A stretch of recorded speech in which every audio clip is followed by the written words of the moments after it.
গল্পের প্রয়োজনে তাণ্ডব সিনেমাতে ক্যামিও চরিত্রে আসতে যাচ্ছে আরফান নিশো।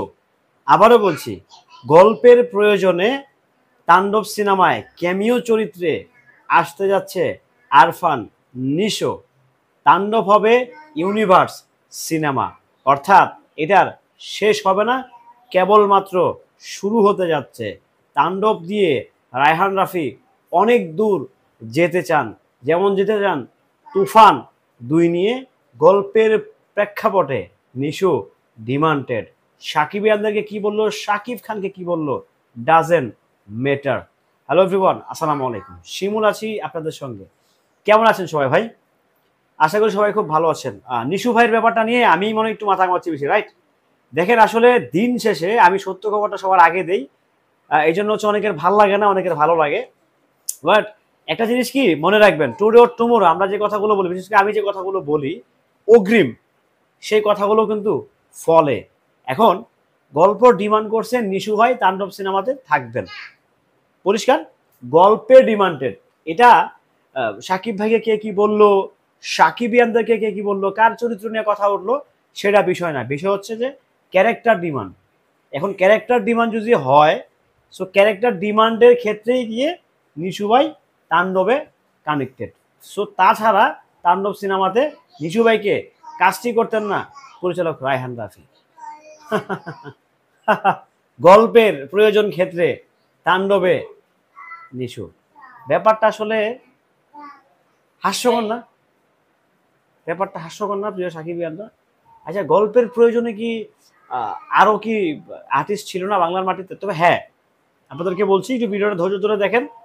আপনাদেরকে আরো কিছু হজম করতে হবে তাণ্ডব সিনেমায়, আরো অনেক কিছু হজম। হ্যাঁ, তাণ্ডব ডেফিনেটলি বাংলা সিনেমার ইতিহাসে আরো একটি বিগেস্ট সিনেমা হতে যাচ্ছে, ইউনিভার্স সিনেমা, তো বুঝতেই পারছেন এটা অনেক বড় গ্র্যান্ডারে হতে যাচ্ছে। তাণ্ডব বরবাদের চেয়েও অনেক বড় বাজেট নিয়ে অনেক বড় অ্যারেঞ্জমেন্টের সিনেমা তাণ্ডব।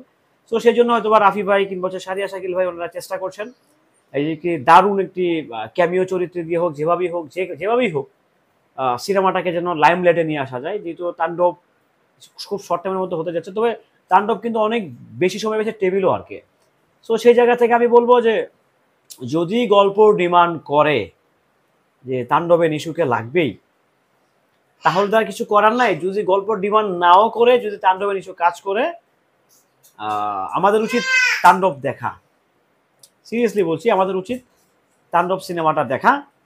আমি আসলে নিশু ভাইকে নিয়ে আর কিছু বলবো না, বিকজ আমি ফিল করছি, আমি রিয়েলাইজ করলাম যে ভাই সত্য কথা বললে, উচিত কথা বললে হয়তো আপনারা আমাকে বাহবা দেন, আমাদেরকে বাহবা দেন, বাট উপর থেকে খুব ভরপুর লেভেলের ঠেলা খাইতে হয়। সো এই ঠেলাগুলো খাওয়ার দরকার কি ভাই? কি দরকার আছে? কোনো দরকার নাই। তো যাই হোক, দিন শেষে গল্প যাকে ডিমান্ড করবে তাকেই তারা চুক্তিবদ্ধ করবে, তাকেই তারা কাস্ট করবে। এটা হচ্ছে বাস্তব থেকে চরম বাস্তব একটি বিষয়। আর রায়হান রাফি কখনো কাস্টিং এর ক্ষেত্রে zero compromise, zero tolerance. Casting এ যাকে লাগবে সে তাকেই নিবে। এটাই এজ এ ডিরেক্টরের একটা কারিশমা, একটা ডিরেক্টরের এটাই হচ্ছে টুইস্ট, এটাই হচ্ছে মেন টুইস্ট, কিংবা এটাই হচ্ছে মেন আকর্ষণ একটা পরিচালকের ক্ষেত্রে, একজন প্রযোজকের ক্ষেত্রে। সো কাস্টিং এ যদি ওনারা কোনো কম্প্রোমাইজ করবেন না, সো আপনারা ধরে নেন, আপনারা ভেবে নেন নিশুর চেয়েও আরো অনেক ভয়ঙ্কর আর্টিস্ট তাণ্ডব সিনেমায় আছে। ভয়ঙ্কর মিন বলতে আমি অন্য কিছু মিন করতেছি না, পজিটিভলি বলতেছি। নিশুর চেয়েও অনেক ভয়ঙ্কর আর্টিস্ট তাণ্ডবে থাকবেন, যেটা আসলে সাকিবিয়ানরা ভাবেন নাই, আমি নিজেও ভাবি নাই। এই যে যেই পরিমাণ কাস্টেড, ভয়াবহ লেভেলের কাস্টিং নিয়ে আসলে তাণ্ডব হাজির হবে, এতে কোনো সন্দেহ নাই। সো আপনাদেরকে বলছি, ঢাক ঢাক ভুলে যান। যেহেতু মেগাস্টার সাকিব খান, আমাদের সাকিব ভাই, উনি নিজেই ব্যাপারটা ভুলে গেছে। সো আমরা এখানে রাগ ঢাক থেকে কোনো লাভ নাই। আর দেখেন, একটা আর্টিস্টের ভুল হইতেই পারে। তার সিনেমা, তার প্রথম সিনেমা, হ্যাঁ, প্রথম সিনেমার জন্য সে সাকিব খানকে কোচা মারছে, সাকিব আমাদেরকে কোচা মারছে, মারতেই পারে, মারতেই পারে, এতে কোনো সমস্যা নাই, সমস্যা হওয়ার কথা না। সো হজম করে নেন, কবে না কবে কি বলছে এগুলো বাদ দেন, বাদ দিয়ে একটু মনোযোগ দিয়ে তাণ্ডবের পাশে থাকেন। তাণ্ডবও কিন্তু আমাদেরই সিনেমা। তাণ্ডবের পর হয়তো বা আরো অনেক বেশি কাজ নিশু ভাইয়ের সঙ্গে সাকিব ভাইয়ের হবে। সো একটু দেন, একজন নায়ককে দাঁড়াইবার দেন। যেহেতু নিশু ভাই আমাদের ইন্ডাস্ট্রি চলচ্চিত্রের জন্য নিউ কামার, সো ওনাকে হেল্প করেন, ওনার পাশে থাকেন। উনি তো সরি বলছে, ওয়ান কাইন্ড অফ ক্ষমা চাইছে, বাট ওনার ক্ষমা সরি স্টাইলটা আমার ভালো লাগে নাই। জানি না কার কেমন লাগছে, ওনার মেবি মুখে ব্যথা করছে সাকিব খানের নামটা বলতে। সো সেই জায়গা থেকে বলবো যে আপনারা তাণ্ডবের পাশে থাকেন, তাণ্ডব নিয়ে উদযাপন করবেন, ডেফিনেটলি তাণ্ডবের মতোই হবে, এতে কোনো সন্দেহ নেই। হ্যাঁ, কাউকে ভুল বুঝেন না, কাউকে ভুল বোঝার কিছু নাই। জাস্ট এতটুকুই বলবো যে গল্পের প্রয়োজনে নিশু ভাইকে তাণ্ডবে নেওয়া হয়েছে। এখনো চেষ্টা হচ্ছে ওনার রিপ্লেস কাউকে পাওয়া যায় কিনা, যদি পাওয়া যায় সেক্ষেত্রে তাণ্ডবের হয়তো বা নিশু ভাই কাজ করবেন না, বাট আপনারা অফিসিয়ালি ঘোষণা আসবে, বাট মোটামুটি এটার ধারণা নেন যে তাণ্ডবে নিশু ভাই থাকছেন। সো এই নিয়ে আপনারা খুব প্যানিকফুল হয়েন না, থাকলে ভালোই হবে, সিনেমাটা আরো বেশি জাঁকজমক হবে। হ্যাঁ, আসলে ওনারা মনে করছেন শাকিব খানের জনপ্রিয়তা নাই, শাকিব খানের জনপ্রিয়তা কমে গেছে, এটা ওনারা মনে করছেন।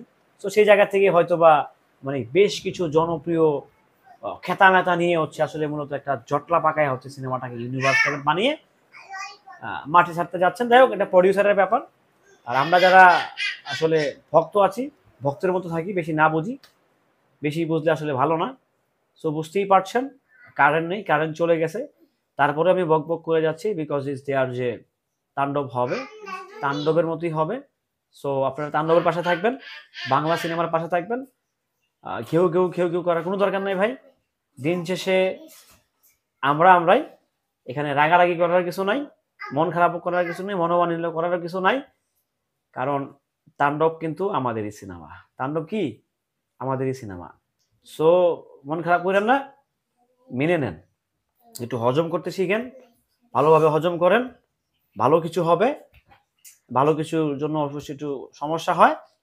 তো বুঝতেই পারছেন, তাণ্ডব জিন্দাবাদ, খুব ভালো একটি সিনেমা হতে যাচ্ছে তাণ্ডব।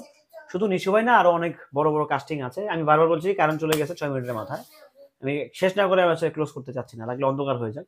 তো ওই জায়গা থেকে আমরা বলবো যে তাণ্ডবের পাশে আমরা থাকবো, আমরা ছিলাম, আমরা আছি, বরাবরই থাকবো। তাণ্ডব নিয়ে আমরা কোনো ষড়যন্ত্র হতে দিব না, যেটা বরবাদে হয়েছে। আমরা তাণ্ডবকে অনেক উপরে দেখতে চাই। তাণ্ডব যেহেতু একটা ইউনিভার্স সিনেমা, এখানে অনেক অনেক রকমের কাস্টিং আছে, তাদেরকে হজম করতে হবে। বারবার বলছি, বিগ কাস্টিং ভাই। তাণ্ডবের মতো ভয়ঙ্কর ভাবে আসতেছে। সো এটা নিয়ে আমি আশা রাখবো আপনাদের কাছে যে আপনারা বিভ্রান্ত হবেন না, মানসিকভাবে প্রেশারাইজে থাকবেন না, কারণ তাণ্ডব ইটস এ গ্লোবাল মুভি, এটাও আর একটা বিগেস্ট ধামাকা নিঃসন্দেহে। সো কথা আর বেশি বাড়াবো না, শেষ করে দিচ্ছি। আবারও বলছি, গল্পের প্রয়োজনে তাণ্ডবে থাকছেন নিশু ভাই। সো আপনারা তাণ্ডবের সাথেই থাকবেন। আবারও বলছি, গল্পের প্রয়োজনে তাণ্ডবে নিশু ভাইয়ের কোনো রিপ্লেস আসলে আপাতত হচ্ছে না, হলে হয়তোবা চেঞ্জ করা হবে, তার আগে আপাতত হচ্ছে না।